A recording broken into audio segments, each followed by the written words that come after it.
എന്നാലും നീ ആ വികാരി അച്ഛനെ തന്നെ പണിയണ്ടായിരുന്നു ജോസ്മാനെ. ജീവിക്കണ്ടടാ. അപ്പൊ അവന്റെ അമ്മയുടെ വള വെച്ച കാശോ?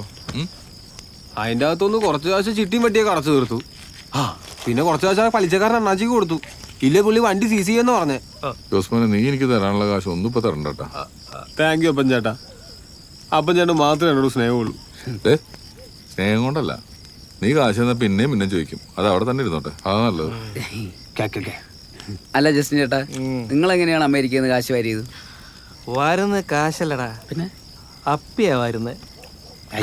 ആ അയ്യേ, ഡാ ഒരു മദാമത്തലയുടെ അപ്പി വാരലടാ എൻ്റെ പണി.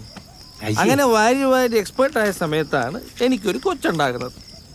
അപ്പം എൻ്റെ ഭാര്യ പറഞ്ഞു, ഇനി കൊച്ചിൻ്റെ അപ്പി വാരിയാൽ മതി. അവക്ക് എൻ്റെ നാട്ടിൽ പ്രമാണിയാക്കണം.